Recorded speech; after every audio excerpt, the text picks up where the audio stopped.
Olá amigo, olá amiga, bem-vindo ao canal Professor Rodrigo Batista. Aqui juntos, todos os dias, estudamos a Palavra de Deus. Hoje é terça-feira, dia 21 de outubro, e o nosso tema de estudo de hoje da lição da Escola Sabatina é O Senhor é Guerreiro. E nossa lição pede que para que a gente leia alguns textos bíblicos, eu quero ler com você nesse momento o Cântico de Moisés em Êxodo capítulo 15, a partir do verso 3. E olha só o que diz esse texto tão lindo, tão maravilhoso, do Cântico de Moisés. O Senhor é homem de guerra, o Senhor é o seu nome. Lançou no mar os carros de Faraó e o seu exército, e os seus capitães afogaram-se no mar vermelho. Os vagalhões os cobriram, desceram às profundezas como pedra. A tua destra, ó Senhor, é gloriosa em poder, a tua destra, ó Senhor, despedaça o inimigo. Na grandeza da tua excelência, derribas os que se levantam contra ti. Envias o teu furor, que os consome como restolho. Com o refulgar das tuas narinas, amontam-se as águas. As correntes pararam em montão. Os vagalhões coalharam-se no coração do mar. O inimigo dizia: perseguirei, alcançarei, repartirei os despojos. A minha alma se fartará deles. Arrancarei a minha espada e a minha mão os destruirá. Sopraste com o teu vento e o mar os cobriu. Afundaram-se como chumbo em águas impetuosas. Ó Senhor, quem é como tu entre os deuses? Quem é como tu, glorificado em santidade, terrível em feitos gloriosos, que opera as maravilhas? Nesse texto que eu acabei de ler para você, Moisés estava muito feliz. Os inimigos haviam sido destruídos. E esse é o contexto da história de Josué, que nós estamos lendo agora no capítulo 5, do Josué, onde nós vemos Josué falando com Jesus pessoalmente. Vejam só, meu querido amigo, minha querida amiga, aqui nesse texto que eu estou lendo para você, que eu acabei de ler para você, Deus é apresentado como um guerreiro, como um Senhor poderoso, que vence as batalhas, um lutador que não conhece derrota, mas que realmente destrói os seus inimigos. E agora o que a gente precisa colocar aqui na mesa direitinho, quem são os inimigos de Deus? A palavra de Deus nos diz que todos somos criaturas dele, viemos dele, a nossa vida depende dele, seja quem formos. Seja você uma pessoa boa ou uma pessoa ruim, seja quem você for, adorando a Deus ou não. Deus é o seu Criador e é o seu mantenedor.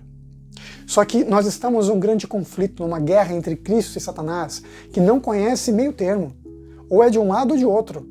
E isso é sério, meu querido amigo, minha querida amiga. Não tem direito à esquerda simplesmente para você se esconder, para você se colocar, não. Ou você está de um lado, ou você está do outro e acabou. Não tem meio termo.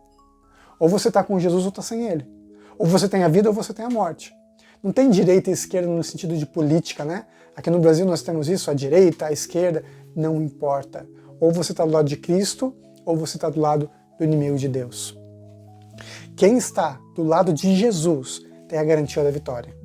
Mas quem não está do lado de Jesus tem a garantia da derrota. O povo de Canaã, que teria que ser conquistado, escolheu estar do lado do inimigo de Deus. Eles escolheram deuses que ofenderam a Deus, ofendiam a Deus.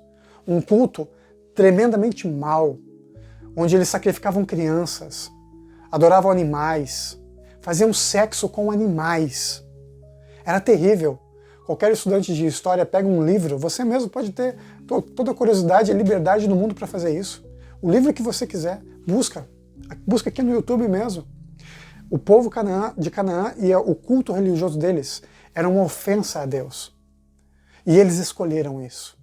O texto bíblico diz, na palavra de Deus, que Deus deu a eles mais de 400 anos de misericórdia, de tempo, para que eles se arrependessem, para que eles voltassem a Deus. Inclusive, na terra de Canaã, eles adoravam um Deus chamado El, que é o nome de Deus.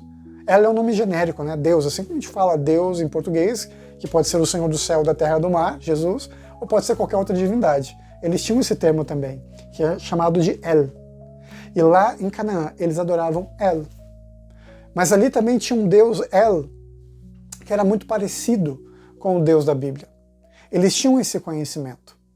Abraão viveu lá por muitos e muitos anos. Isaac viveu lá por muitos e muitos anos. Jacó e os seus filhos viveram por muito tempo, testemunhando de Deus. E o texto bíblico nos mostra que os habitantes da terra de Canaã conheciam esse Deus de Abraão, sabiam alguma coisa sobre ele, temiam o Deus de Abraão. Existem muitas referências no Gênesis que mostram isso, como os povos que haviam ali, inclusive filisteus, conheciam sobre Deus, mas não o adoravam. Eles buscaram os outros deuses, Baal, Astarote, enfim, qualquer outra divindade, estátuas, mas não queriam nada com o Deus de Abraão. Eles escolheram a morte, escolheram a destruição sobre si mesmos. Ainda assim, Deus não levou em conta esse período de ignorância, mas permitiu que eles vivessem, deu a eles luz, até que não houvesse mais luz.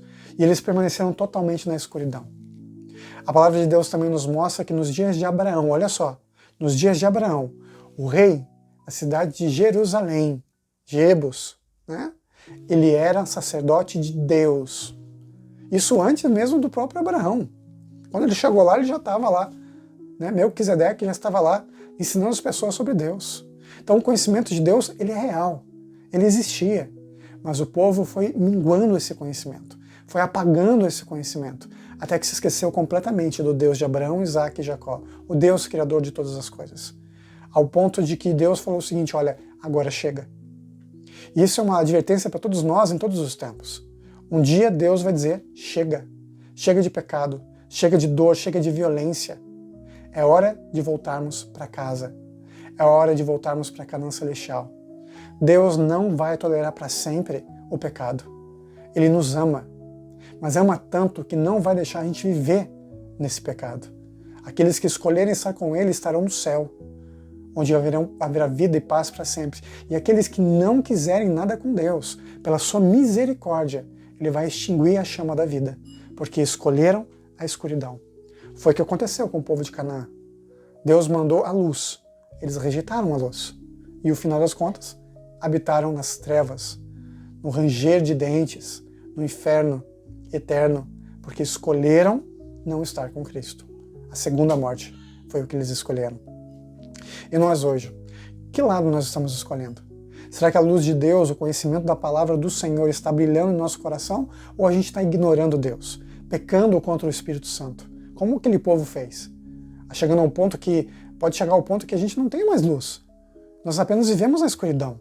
E se esse ponto chegar, infelizmente não tem mais salvação. E é isso que a lição de hoje nos mostra. A advertência de Deus para a gente é isso. Esteja preparado para a batalha. Existe uma grande guerra. Deus é o Senhor. Mas Deus ele terá que fazer, do ponto final, né? Acabar com essa história de pecado.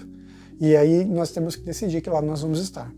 Do lado do Deus que é guerreiro e que já prometeu a vitória, olha só, que é vencedor, que eu li para você agora o Cântico de Moisés, ou a derrota, junto com os inimigos de Deus que serão despedaçados, para que Deus vingue o seu povo, para que Deus vindique a justiça do seu povo e o seu próprio caráter. Vamos orar?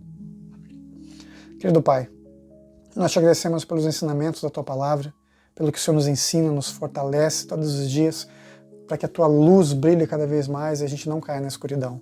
Obrigado por Tuas bênçãos em nome de Jesus. Amém. Nunca se esqueça, meu amigo e minha amiga, nessa vida é você e Deus. Te vejo amanhã. Tchau, tchau.